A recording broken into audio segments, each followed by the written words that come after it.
अस्सलामुअलैकुम, बोल न्यूज़ में खुश आमदेद। मैं हूँ सहर फातिमा और मैं हूँ गौहर इशरत। हेडलाइंस आपने जानी। सबसे पहले बात करेंगे झूठे भारत की। भारत के गैर जिम्मेदाराना इकदाम। कौमी सलामती कमेटी का इजलास कुछ देर बाद होगा। इजलास की सदारत वज़ीर आज़म मोहम्मद शहबाज शरीफ, जबकि आला सिविल और अस्करी क़यादत शिरकत करेगी।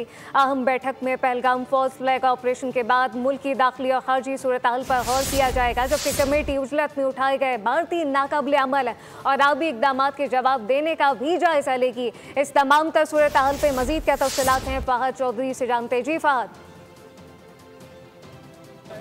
जी बिल्कुल, भारत की जानिब से पहलगाम में फॉल्स फ्लैग ऑपरेशन के बाद की सूरत हाल का जायज़ा लेने के लिए कौमी सलामती कमेटी का अहम तरीन इजलास अब से कुछ देर बाद वज़ीर आज़म हाउस में वज़ीर आज़म शहबाज शरीफ की ज़ेर सदारत शुरू होगा। इस इजलास में कौमी सलामती कमेटी के अरकान जो वफाकी वज़रा हैं वो शिरकत के लिए पहुँच चुके हैं। उनमें वज़ीर दिफा ख्वाजा आसिफ, वज़ीर आज़म और वज़ीर ख़ारजा इसहाक़ डार, वज़ीर कानून आज़म नज़ीर तारड़, इसके अलावा वज़ीर इत्तलात वज़ीर दाखिला मोहसिन नकवी वज़ीर आज़म हाउस पहुँच चुके हैं। इस इजलास में मुसल्लह अफवाज के सरबराहान, chairman joint chiefs of staff committee और इंटेलिजेंस इदारों के सरबराहान भी खुसूसी तौर पर शिरकत करेंगे। इस इजलास में भारत की जानिब से पहलगाम फॉल्स फ्लैग ऑपरेशन के बाद की जो सूरत हाल है उसका जायज़ा लिया जाएगा। खुसूसी तौर पर जो भारत की सिफारती और आबी दहशत गर्दी है उन उमूर का जायज़ा लिया जाएगा। और ज़राए के मुताबिक इस इजलास में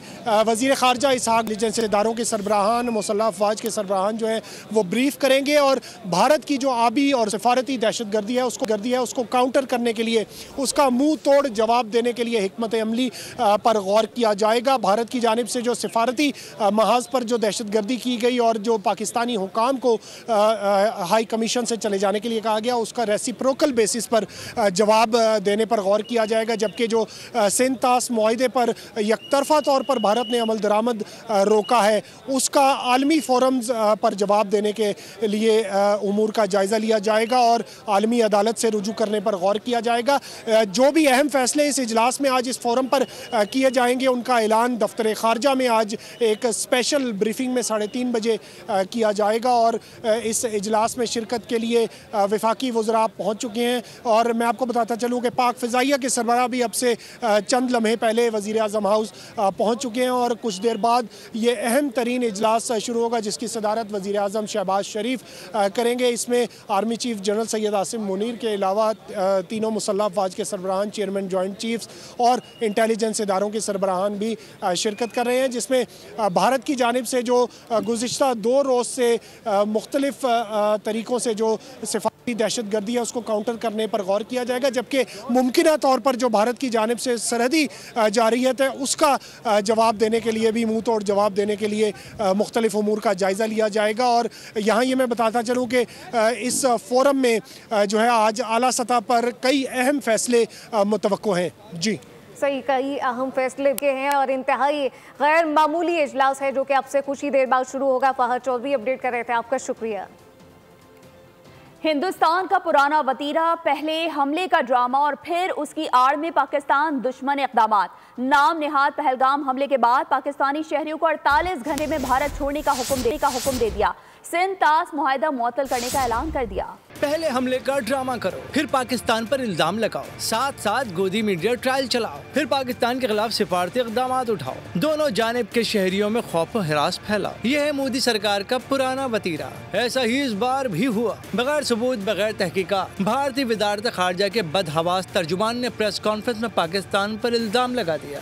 पाकिस्तानी शहरियों को 48 घंटे में भारत छोड़ने का हुक्म दे दिया। सिंध तास मुआहिदा मुअत्तल कर दिया। अटारी और वाघा बॉर्डर को बंद करने का ऐलान भी किया। तमाम दिफाई अताशी वापस बुला लिए। भारत का कोई भी ऐलान कानूनी और सिफारती आदाब के मुताबिक नहीं। सिंध तास मुआहिदा एकतरफा तौर पर मुअत्तल नहीं किया जा सकता। ये आलमी बैंक की सालिसी में होने वाले मुआहिदे की खुली खिलाफ वर्जी है। भारत की भोंडी हरकत ने बैनुल-अक़वामी कवानीन की धज्जियां उड़ा कर रख दी हैं, जबकि अपनी नाअहलियां मानने के बजाय बरसों पुराना सिंध तास मुआहिदा खत्म करने का ऐलान किया गया।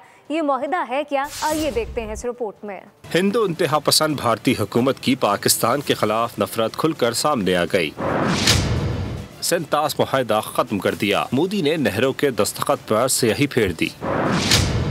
पाकिस्तान और भारत के दरमियान 19 सितंबर 1960 में दरियाओं के पानी की मुनसिफाना तकसीम पर मुआहदा हुआ, जिसे सिंध-तास मुआहदे का नाम दिया गया। इब्तदाई तौर पर 1909 में बरतानवी हुक्काम ने ज़ेरीन सिंध-तास के मंसूबे पर गौर किया।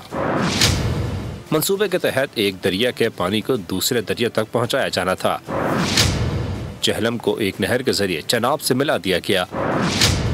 मंसूबे के तहत नहरों और पंचदन और मावुन दरियाओं पर बहुत से बंद और बैराज बांधे गए। बैराजेस सैलाब के वक्त पानी का जखीरा कर लेते थे। डैम्स और बैराजेस में जमा शुदा पानी को सर्दियों के खुश्क मौसम में इस्तेमाल किया जाता था। 1932 में सक्खर के मकाम पर दरिया सिंध पर तामीर किया गया पहला बैराज खोल दिया गया। तकसीम से कुछ अरसे पहले दूसरा बैराज कालाबाग के मकाम पर तामीर किया गया। पाकिस्तान और भारत की अलहदगी के वक्त भी नहरों का मामला उठा और 1960 में दोनों मुल्कों के दरमियान सिंध-तास मुआहदा तय पा गया।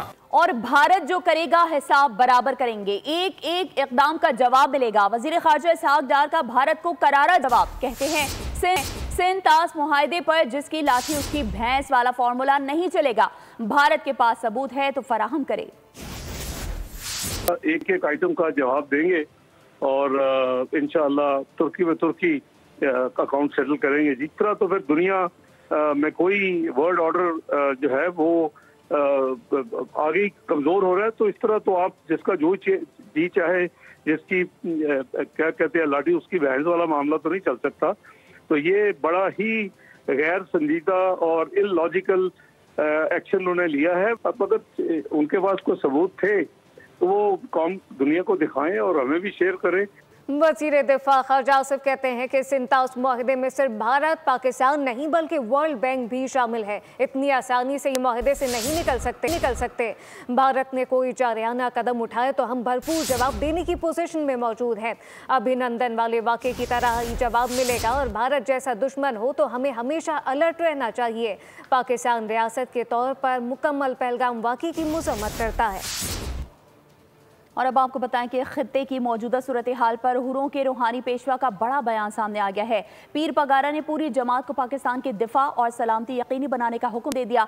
बयान में कहा कि तमाम अफराद अफवाज पाकिस्तान के शाना खड़े हैं। मादरे वतन का दिफा हमारे लिए हर चीज़ पर मुकद्दम है। किसी भी नाजुक मौके पर पूरी कौम और हुर जमात अपनी मुसल्लह अफवाज के साथ है। खित्ते की मौजूदा सूरत हाल के पेश नज़र हुरों के रूहानी पेशवा का बड़ा बयान सामने आ गया है। पीर पगारा ने पूरी जमात को पाकिस्तान के दिफा और सलामती यकीनी बनाने का हुक्म दे दिया। बयान में कहा कि तमाम अफराद अफवाज पाकिस्तान के शाना बशाना खड़े रहें। पाकिस्तान हर किस्म की दहशतगर्दी की मज़म्मत करता है। शवाहिद के बगैर पाकिस्तान पर इल्ज़ाम तराशी भारत का पुराना वतीरा है। साद रफ़ी कहते हैं कि पहलगाम पर सयाहों पर हमला अफसोसनाक है, मगर सानिया जाफर एक्सप्रेस पर भारत की जानिब से एक लफ्ज़ भी नहीं कहा गया। मकबूजा कश्मीर में भारतीय फ़ौज रियासती दहशतगर्दी कर रही है। पाकिस्तान में दहशतगर्दी के वाक़यात में भारत के मुलव्वस होने के सबूत हैं, जबकि नून लीग के रहनुमा ने कहा कि भारतीय क़यादत को कशीदगी में इजाफे के बजाय होश के नाखून लेने चाहिए। और नाजरीन, पहले इल्ज़ाम फिर इनाम। हिंदुस्तान की काबिज पुलिस ने तहकीकात में मदद मांग ली। अनंतनाग पुलिस ने पहलगाम के नाम निहाद हमले में मालूमात देने वाले के लिए 20 लाख रुपए इनाम का ऐलान कर दिया। फॉल्स फ्लैग ऑपरेशन पहलगाम, फिर पाकिस्तान पर झूठा इल्जाम और सबसे आखिर में तहकीकात में मदद करने वाले के लिए इनाम। मकबूजा कश्मीर पर काबिज भारतीय पुलिस की गंगा उल्टी बहने लगी। पहलगाम के नाम निहाद हमले के जिम्मेदारों की तलाश के लिए मालूमात देने वाले को 20 लाख रुपए इनाम देने का ऐलान कर दिया। दूसरी जानिब फॉल्स फ्लैग ऑपरेशन के भौंडे प्रोपेगेंडे की नैया संभालने के लिए मोदी काबीना कमेटी बराए सलामती ने सर जोड़ लिए। बदनाम जमाना वजीर दिफा राजनाथ सिंह, वजीर दाखिला अमित शाह और खारजा उमूर के वजीर जयशंकर ने मकबूजा कश्मीर में अपने ओछे हथकंडों का जायजा लिया। खास भारतीय फौजी पहले ही हुक्काम के इशारों पर कश्मीरी मुसलमान खानदानों को जदोकोब कर रहे हैं। मुसलमान बस्तियों में ऑपरेशन किए जा रहे हैं।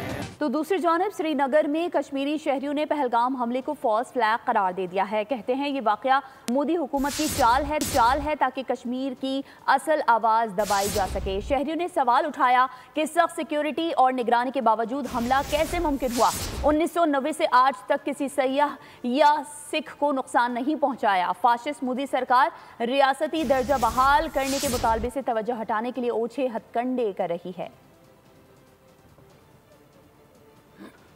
हाथ नहीं लगा। ये मैंने पहले ही बोला, फेलियर है, इंटेलिजेंस फेलियर है, सिक्योरिटी फेलियर है। यहाँ 7 लाख फौजी हैं जमा कश्मीर में, एक छोटा सा इलाका है, 7 लाख फौजी है, वो कहाँ है? क्या कर रहे थे? अमित शाह क्या कर रहा था? सिर्फ उसको मुसलमान के खिलाफ बोलना आता है। वक्त बिल हो, कुछ बिल हो, सिर्फ मुसलमान, ये कहाँ है? कहाँ है इस वक्त? ये कश्मीरियों को बदनाम करने की एक साजिश मुझे लगता है, जैसे छठी सिंहपोरा हुआ वैसा ही ये है। इससे पहले भी यहाँ डलगेट में 2 टूरिस्ट बसों पर ग्रेनेड अटैक हुआ था ऐसे कुछ साल पहले। उसका रिपोर्ट दिखाया वो किसने किया था, सब पता चल जाएगा आपको। कश्मीरी ऐसा नहीं करता है, न करेगा। 7 साल पहले भारतीय खातून ने ही पहलगाम फर्स्ट फ्लैग ऑपरेशन पर मोदी सरकार की बैंड बजा दी है। खातून ने मोदी हुकूमत से संजीदा सवाल पूछ लिए, जिस पर मोदी सरकार ताहल लाजवाब है।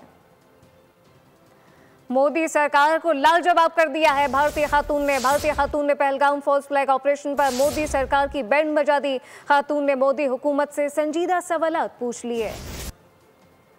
रियली सरप्राइजिंग नहीं होना चाहिए। ऑनेस्टली सब लोग अपने दिल पे हाथ रखो और बोलो सरप्राइज नहीं होना चाहिए, क्योंकि जब भी things don't go with BJP, उनके हिसाब से नहीं चलता है, आपको ऐसे कुछ ना कुछ कंट्री के अंदर दिखाई देगा।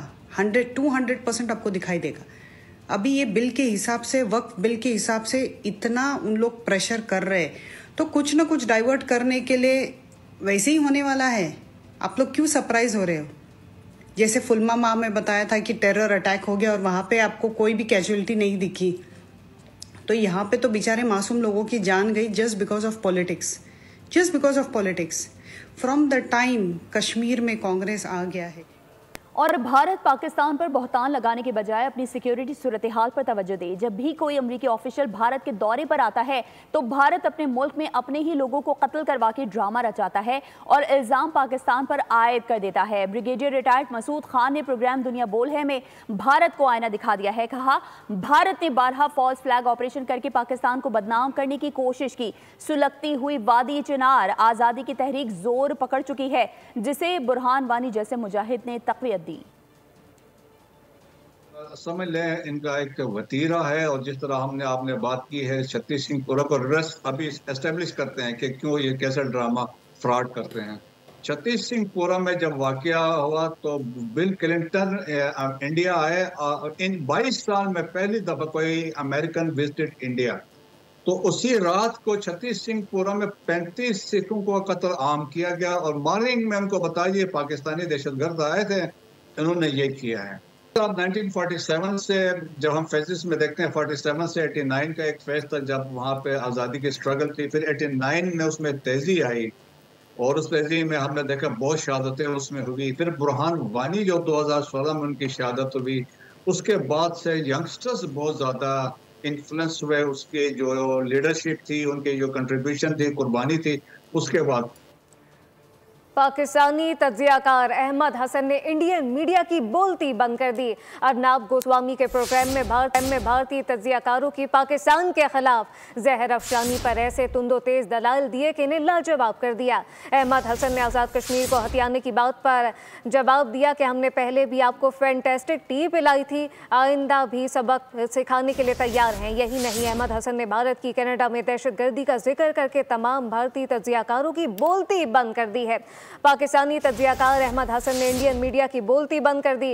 अर्नाब गोस्वामी के प्रोग्राम में भारतीय तज्जियाकारों की पाकिस्तान के खिलाफ जहर अफशानी पर ऐसे तुंदो तेज दलाल दिए कि इन्हें लाजवाब कर दिया। अहमद हसन ने आज़ाद कश्मीर को हथियाने की बात पर जवाब दिया कि हमने पहले भी आपको फैंटेस्टिक टी पिलाई थी, आइंदा भी सबक सिखाने के लिए तैयार हैं।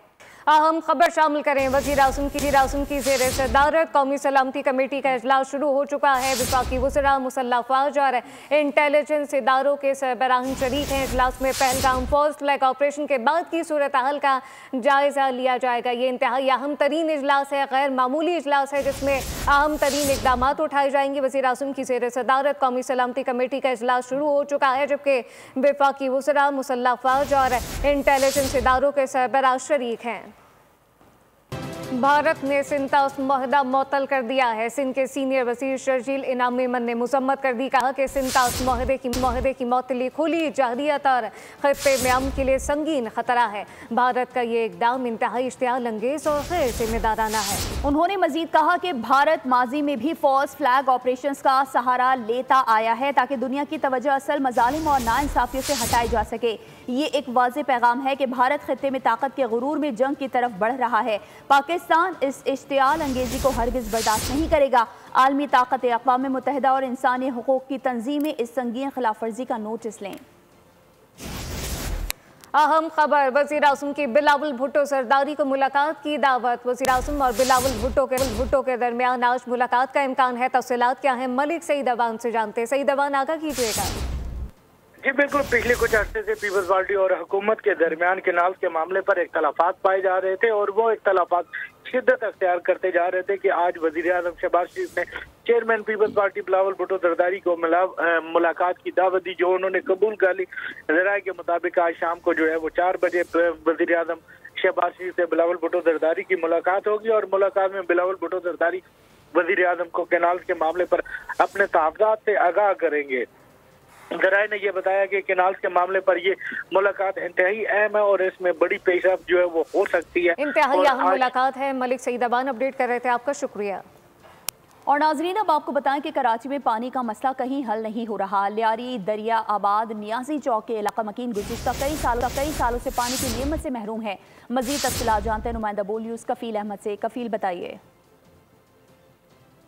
लेकिन दुनिया में तरक्की कर रहे हैं, लेकिन कराची के बहुत सारे इलाके अभी भी ऐसे हैं कि जहाँ पानी नहीं होता। मैं इस वक्त रिपोर्ट कर रहा हूँ, ज़रा ये मनाजिर मैं आपको दिखाऊँ पहले। या मुख्तलिफ घरों के आगे जो है वो रखे हैं डब्बे, केन रखे हैं जिनके अंदर पानी भरा जाता है, ये रखे हैं। उसके बाद ये जो तमाम घर हैं उसके बाहर ही मौजूद है। यहाँ पर ख़वातीन हों, बच्चे हों, बूढ़े हों, वो सब पानी भर के लाते हैं दूसरे इलाकों से और उसके बाद यहाँ जो है वो पानी का इस्तेमाल करते हैं। ये दरियाबाद है और लियारी का इलाका। यहाँ कितने बरस से पानी नहीं आ रहा। मेरे साथ यहाँ के जो इलाका मकीन है अब्दुल रऊफ साहब, ये क्या सूरत हाल है, किस तरह गुजारा कर रहे हैं आप लोग बगैर पानी के? ये पीछे से इलाकों में जो जहाँ लाइन आई हुई है वहाँ से हम पानी भर के लाते हैं और उनको 200-300 रुपये दे के समझो एक रेडी में 10 डब्बे होते हैं वो 10 डब्बे भर के आ जाते हैं। गली में चली जाएं, बलोच ख़वातीन हैं वो भर के लाती हैं। ठीक है जी, ये आपने सुना है कि कितने जो है वो वक्त से जहाँ पर पानी नहीं और घरों के लोग और इसमें ख़वातीन भी शामिल हैं, वो जो दूर दराज इलाके हैं यहाँ पर वहाँ से पानी भर के लाते हैं और अपनी ज़रूरियात को जो है वो पूरा करते हैं। और इनका यही मुतालबा है कि जो बुनियादी ज़रूरियात है जिसमें पानी है, बिजली है, गैस है, सड़कों का इंफ्रास्ट्रक्चर, उसको फौरी तौर पर जो है वो रिस्टोर किया जाए, बहाल किया जाए और ये तमाम सहूलतें। आपका बहुत शुक्रिया। इसके साथ ही बोल न्यूज़ से फिलहाल इतना ही। मज़ीद खबरों और अपडेट्स के लिए विजिट कीजिए हमारी वेबसाइट bolnews.com। आप देखते रहिए बोल न्यूज़। सब्सक्राइब करें और बेल दबाएं ताकि कोई खबर रह न जाए।